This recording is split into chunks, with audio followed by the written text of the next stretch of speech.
사람이 태어나서 인생을 살아가는 동안에, 어쩌면 지금 이 시간까지 오시는 동안에 눈물을 흘려보지 않은 분은 없을 것입니다. 그 눈물이 기뻐서 우는 눈물도 있지만 대개가 아파서, 고통스러워서, 쓰라린 상처 때문에 환경에 짓눌리고 찢어져 버리는 이런 처참한 현실 앞에 때로는 목을 놓아 울 때가 있고, 마음은 늘 울고 있는 사람들이 있습니다. 특히 교회에 나오시는 분들 가운데 오랫동안 신앙생활을 하셨는데 늘 울고 다니는 분들이 있습니다. 하나님 앞에 엎드려서 울고, 환경이 힘들어서 울고, 사람 때문에 상처받아서 울고, 경제적으로 어려워서 늘 울고 있는 사람들이 있습니다. 오늘 하나님께서 성경 말씀에 소개하는 이 사람은 눈물의 사람입니다. 늘 이 사람은 인생을 살아가면서 눈물이 마를 날이 없었던 사람입니다. 이 사람은 그럼에도 하나님만 의지하고 하나님만 바라보며 그렇게 살았던 사람입니다. 바로 이 사람이 구약 성경에 요셉이라는 사람입니다. 성경 말씀은 이 요셉 이야기가 창세기 마지막 장 50장까지 계속되는 이 이야기가, 창세기는 요셉이 죽는 것으로 마감이 됩니다.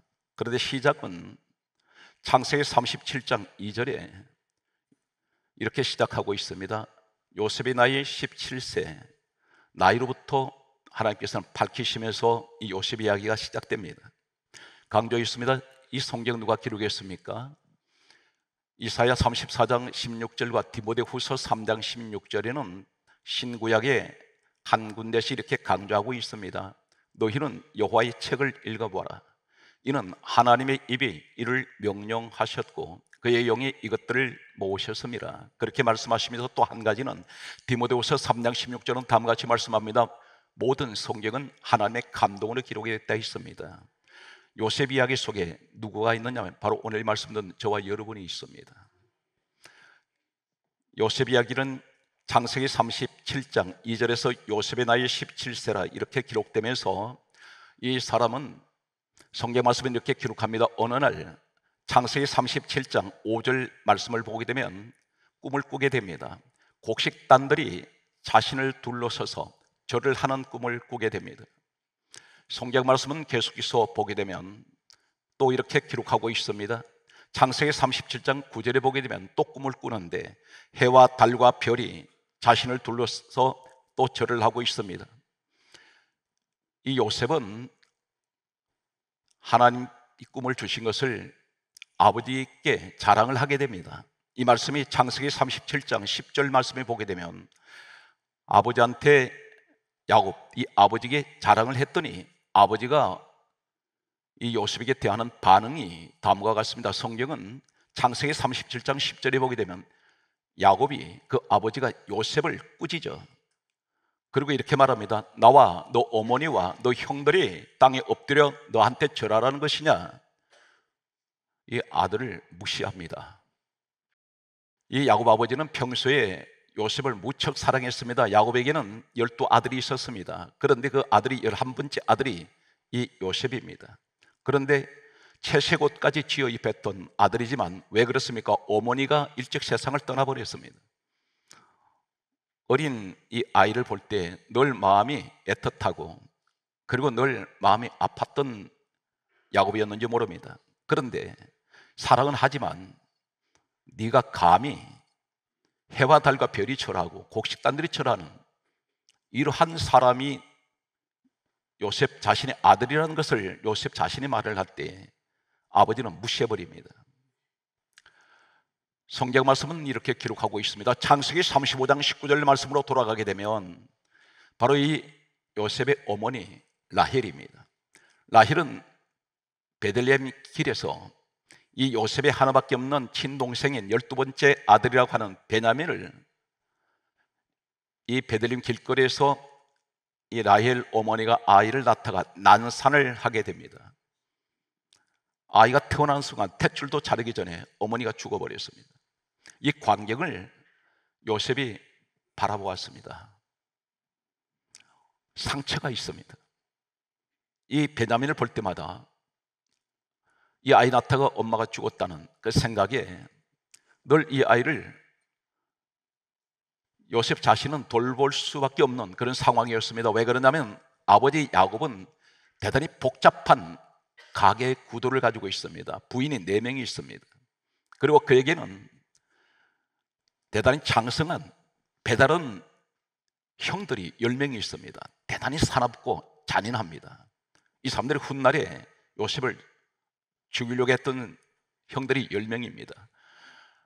자연히 핏덩어리 이 동생 베냐민을 누가 돌봐야 되냐면 요셉이 돌볼 수밖에 없었습니다.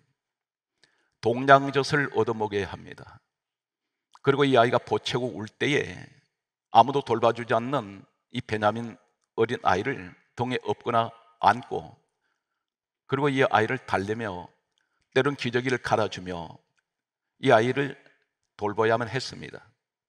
그런데 어느 날 성경 말씀에 보게 되면 창세기 37장 18절 말씀에 보게 되면 야곱 아버지가 요셉에게 이렇게 말합니다. 너 형들이 있는 들에 가서 내가 심부름 시키는 것을 너는 가서 전하고 오너라 했을 때에 이 요셉은 아버지의 말을 듣고 형들이 있는 곳으로 찾아가게 됩니다.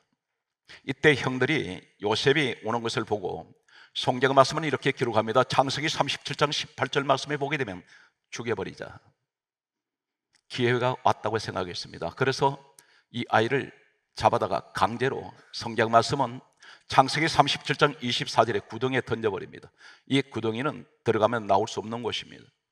그런데 다시 끄집어내서 이 아이를, 17살 된 이 아이를 성경 말씀은 이렇게 기록하고 있습니다. 창세기 37장 28절에 보게 되면 노예 상인들에게 은 20을 받고 팔아버립니다.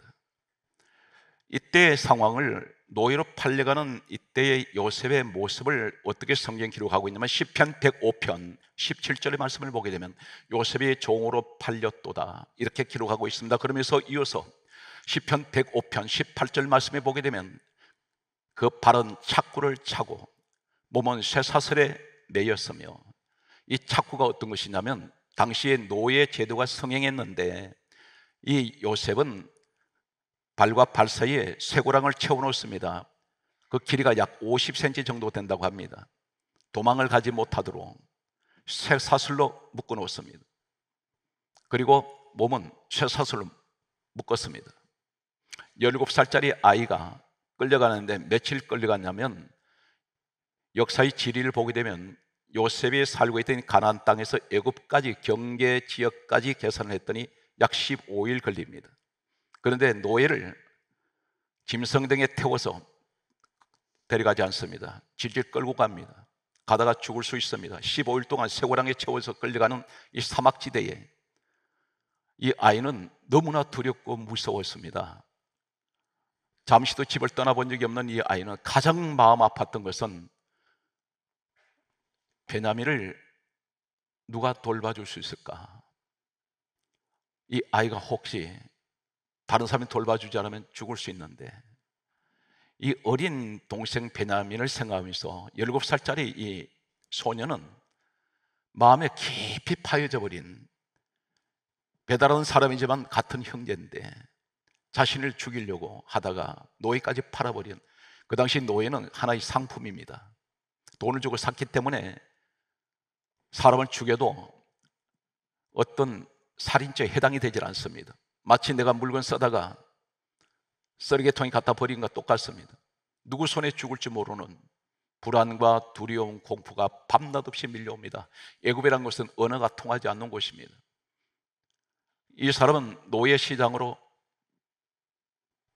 가서 이제 누가 사가기를 기다리고 있습니다. 이때에 성경 말씀을 보게 되면 창세기 39장 7절 말씀에 보게 되면 애굽의 바로 왕의 시위대장인 보디발이라는 사람 집에 노예로 팔려갔습니다. 이곳에 팔려간 이 요셉에게 창세기 39장 9절에 보면 이 보디발 아내가 요셉을 탐을 내었습니다. 그래서 동침을 요구를 하게 됩니다. 이때의 놀라운 사실은 요셉이 이렇게 말합니다. 내가 어찌 하나님 앞에서 죄를 지을 수 있겠습니까? 대단한 믿음의 사람입니다. 만약에 이 노예라는 것은 어떤 제도냐면 돈을 주고 산 사람은 언제든지 이 사람을 풀어주면 자유자가 될 수 있습니다. 고향으로 돌아갈 수 있습니다. 그런데 안주인 되는 이 여자가 동침을 요구했을 때 한 번만 눈 감아주고 이 여자의 요구를 받아들인다면 이 사람 노예에서 풀어질 수 있습니다. 또 고향으로 돌아가기 싫으면 노예에 제에서 풀어지면 애굽의 시민권을 얻을 수가 있습니다. 그만한 막강한 권력을 가진 사람이 바로 이 보디발의 아내 남편입니다. 그런데 17살짜리 요셉이 단호하게 거절해버립니다. 내가 편안하자고 우리 아버지 하나님 앞에 내가 죄 지을 수 없습니다. 이 사실로 인해서 창세기 39장 20절에 보게 되면 감옥으로 들어가게 됩니다. 이 사람은 얼마나 많이 울었는지 모릅니다. 성경에 기록된 사람들 가운데, 위대한 믿음의 사람들 가운데 가장 눈물을 많이 흘린 사람 중에 한 사람이 바로 어린 소년 요셉이었습니다. 엄마가 일찍 죽고 났을 때 그는 한없이 울었는지 모릅니다. 동생 베냐민이 엄마를 찾을 때 함께 울었는지 모릅니다.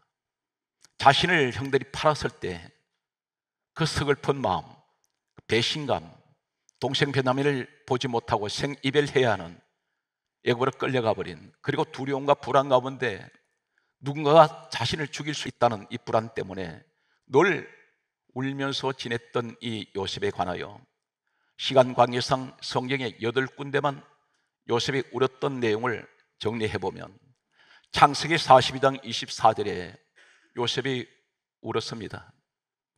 창세기 43장 30절에 보게 되면 요셉이 울었습니다. 창세기 45장 2절에 보게 되면 요셉이 울었습니다. 창세기 45장 14절에도 요셉이 울었다고 기록되어 있습니다. 창세기 45장 15절에도 보게 되면 요셉이 울었다고 기록되어 있습니다.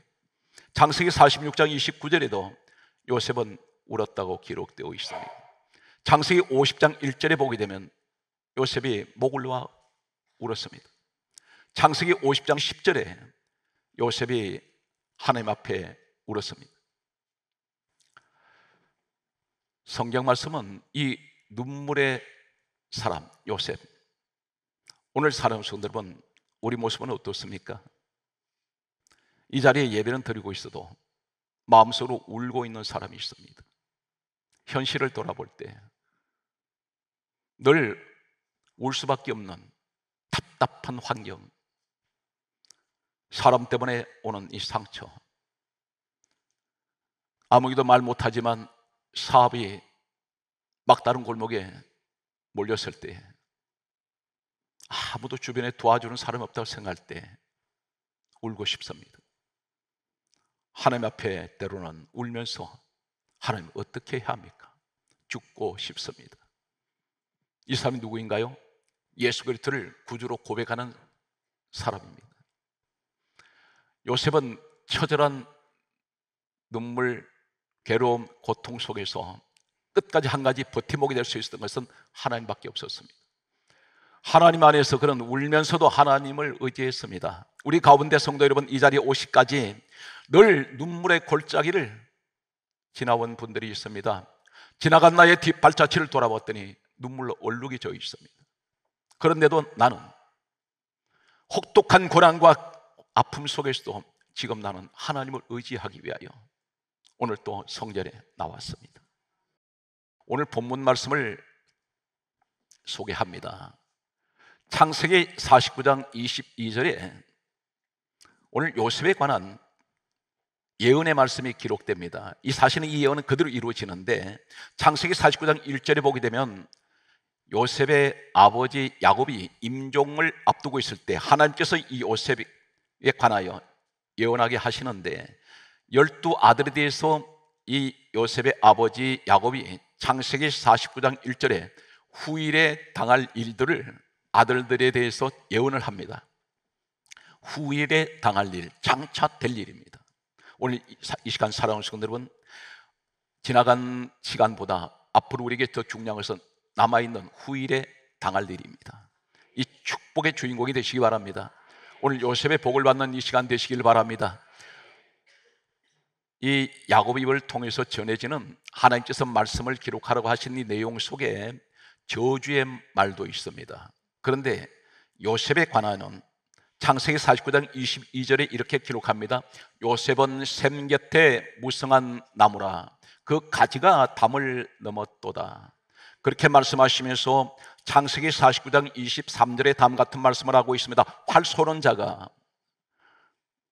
그를 학대하며 격개심을 가지고 쏘았으나, 이 말씀이 23절에 말씀이 기록되어 있습니다. 창세기 49장 24절 말씀에 보게 되면 요셉의 활은 돌이요 굳세며 그의 팔이 힘이 있으니 이는 야곱의 전능자 이스라엘 반석인 목자의 손을 힘입었도다. 24절에 그렇게 말씀하고 있습니다.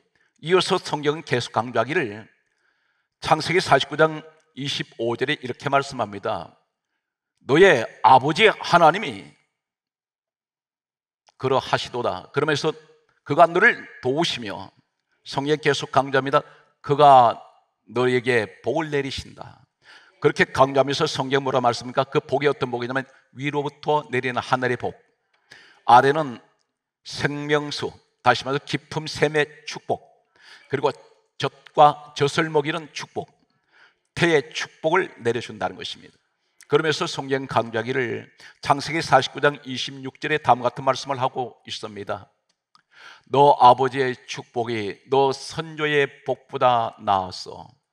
영원한 산의 높음같이 이 축복이 요셉의 머리로 돌아오며, 그리고 강조하는 말씀이 그 형제 중에서 뛰어난 자에게 그 정수리로 복이 돌아오리로다. 이것이 마지막 요셉에 관하여 내리시는 축복의 말씀이었습니다. 여기서 제가 왜 이렇게 열거하냐면 가장 중요한 한 가지 단어를 소개하겠습니다.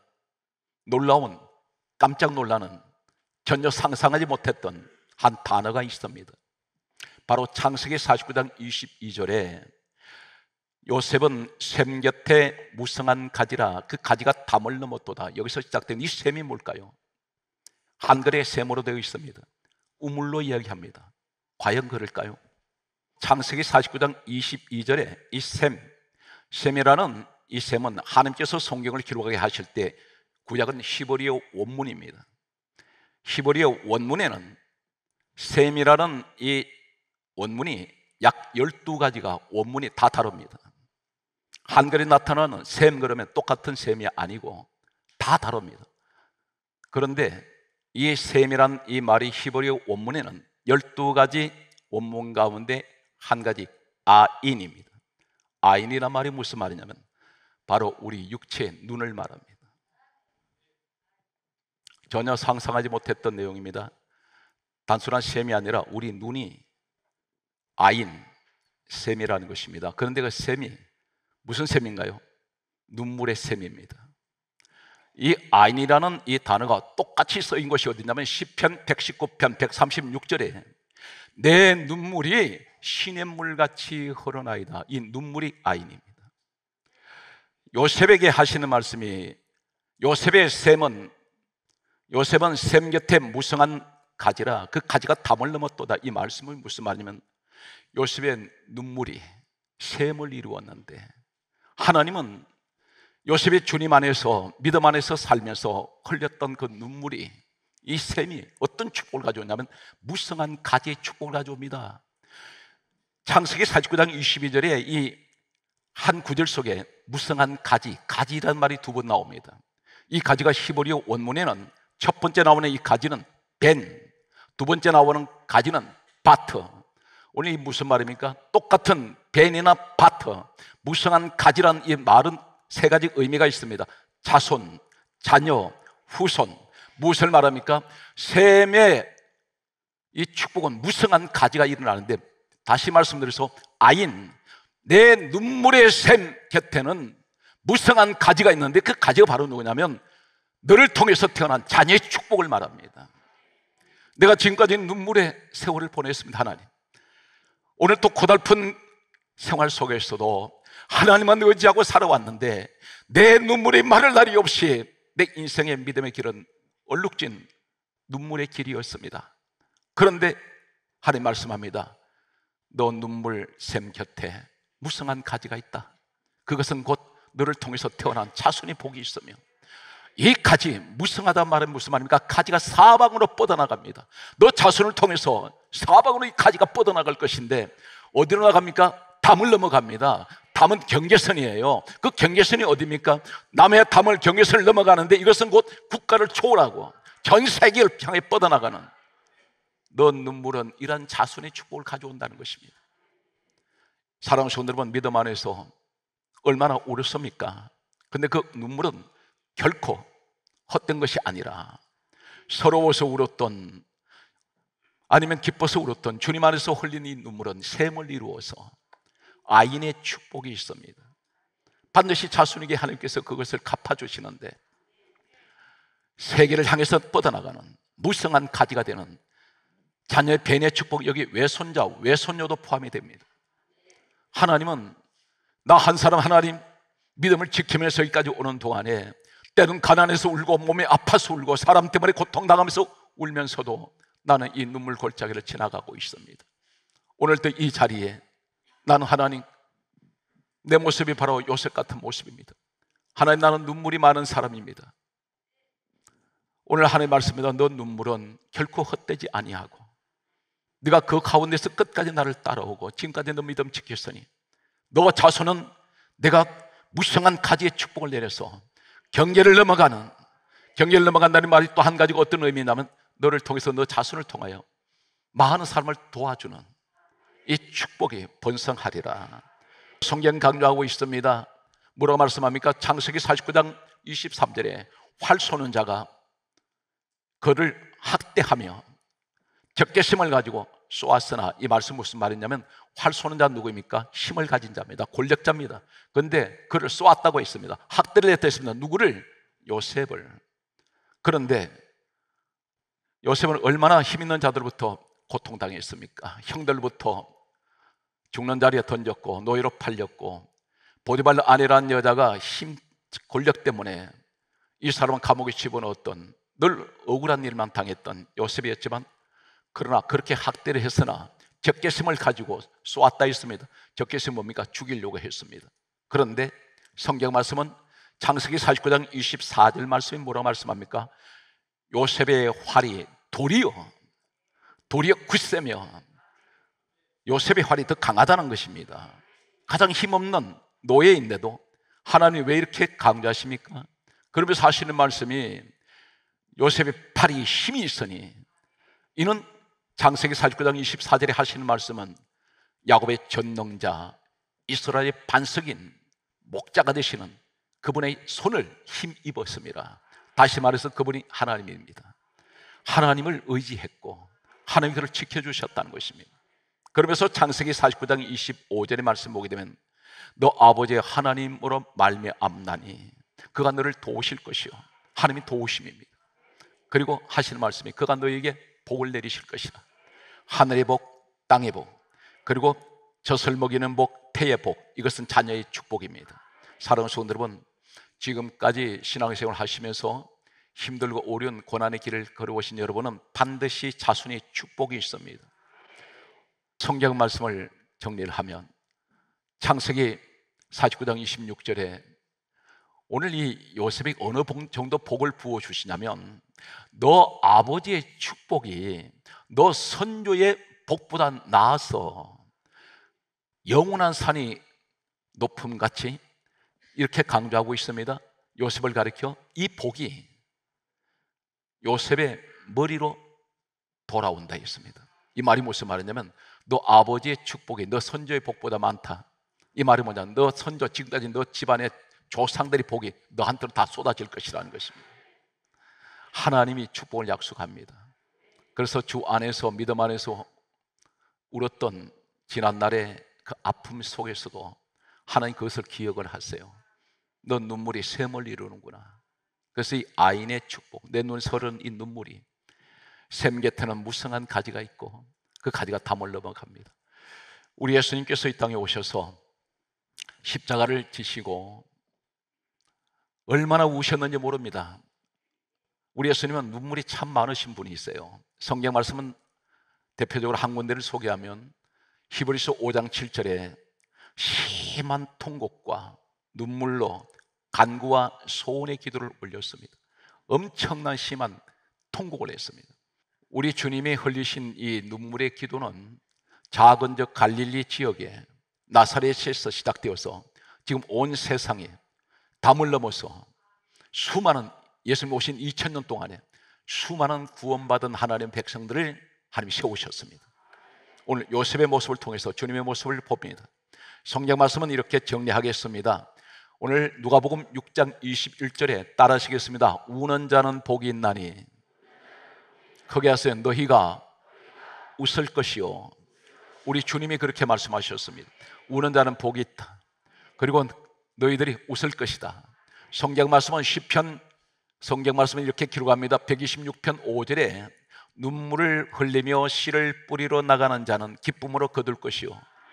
성경 말씀은 시편 126편 6절에 이렇게 말씀합니다. 울면서 씨를 뿌리러 나가는 자는 반드시 기쁨으로 그 곡식단을 가지고 돌아오리로다. 하나님 그렇게 약속을 하십니다. 울면서 기도하고 힘들고 어려워도 믿음 안에서 우는 사람 하나님 그 고통 다 보시고, 성경 마지막 구절이 되겠습니다. 계시록 7장 17절에 보좌에 계신 어린 양 예수님께서 우리의 목자가 되셔서 생명수 샘으로 인도하시며 하나님께서 그들의 눈에 모든 눈물을 따라서 씻어주시며, 우리 하나님이 여러분 눈에 눈물을 씻어주실 것입니다. 그래서 다시는 저주가 없으며 슬픔이 없으며 고통이 없는 영원한 그곳에 우리 하나님은 여러분을 인도하실 것입니다. 오늘 또 승리하시는 여러분 되시기를 주의 손으로 축복합니다.